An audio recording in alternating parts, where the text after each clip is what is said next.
Hello and welcome to At His Pace. And today we want to talk about a pretty sensitive topic, something that really kind of affects us on a routine basis, unfortunately. And it's something that we need to really be raw and transparent about because it impacts the intimacy of our relationship. And so I really want to talk about how you manage, for example, returning from an isolation. So we had a physical isolation just happen in our relationship because of COVID. And we had to do things differently in the house and we were segregated and all those kind of things. But it, in my mind, really led to some isolation beyond when I came out of quarantine because we had just done things differently for almost 2 weeks. And it was just weird. Like we slept in different rooms and it was, I think we're still kind of like in this routine of we're doing things differently. We were up and down and sleep at different times. And it was just, it was hard for me because while I knew that Mark was doing him in regard to the isolation, I also knew that January was a very tough month for us. And it just felt like after that isolation, we were just off. doing things. We were just off. Our rhythm was off. And what I want to talk about today, what I'm trying to get to is how do you maturely return to a place of oneness when you've been isolated for whatever reason. You could isolate because of a sickness. You could been isolated because of your job or an illness or an argument. So how do you come back? And who is responsible for making that connection again? And the difficult thing is I'm quick to bounce back, whereas this one right here just needs a while. And it's not necessarily a bad thing, but she just can't turn it on and just be like, oh, okay, like nothing ever happened. And me being able to just bounce back and say, okay, what's going on? It's not saying that I ignore, really, that I ignore the reason for the isolation or the discussion that needs to take place. But I know that me bouncing back is an avenue for me being able to let's start this process. And I think we go about it different ways, whereas you want to have a discussion first and then you'll bounce back, where I'll bounce back and let's have a discussion. So I never thought about it like that.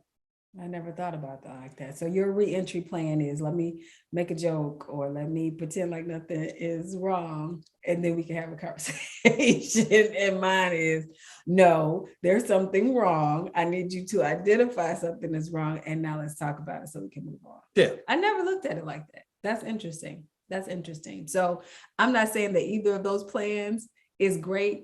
They don't work real well for us. Because you don't accept the icebreaker. I guess I didn't know it was an icebreaker.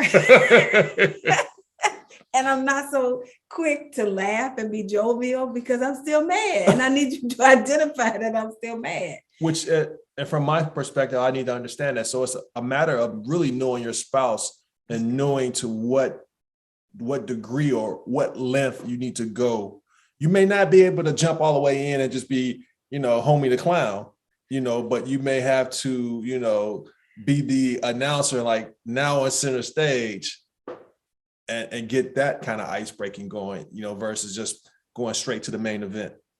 So, honestly, the bottom line is somebody has to be greater and make the first move. First of all, you have to be sensitive to the temperature or the climate in your house. Yes. And you have to be willing, regardless of whether you were right or wrong, whether you started or finished it, you have to be willing to decide that the fortitude of my relationship is more important than me being isolated or me winning or me whatevering.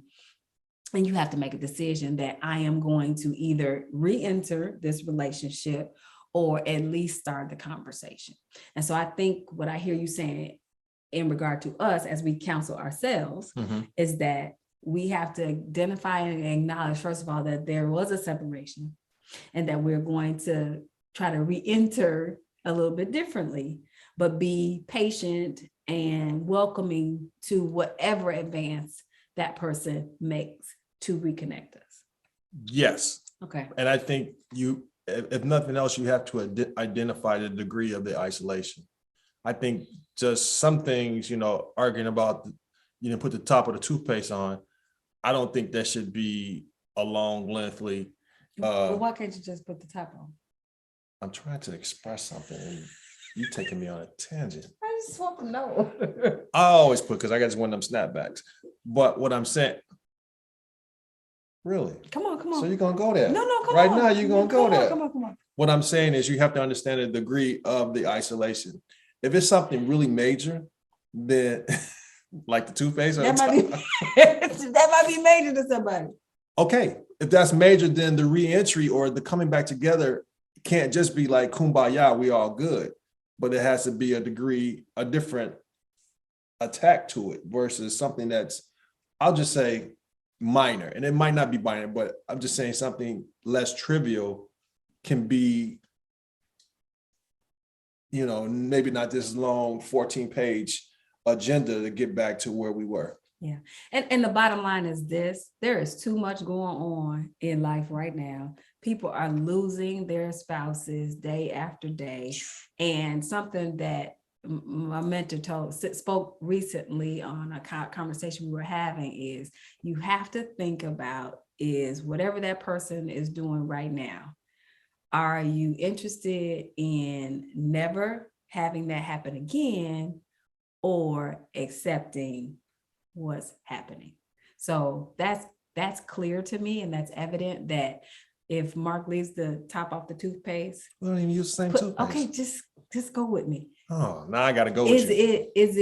Is it better for me to have that experience because I have my husband, or to never have that experience of putting the top back on the toothpaste because my husband isn't with me?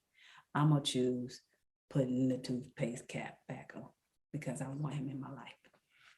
And honestly, some things are so trivial, you just have to suck it up, buttercup, and keep moving.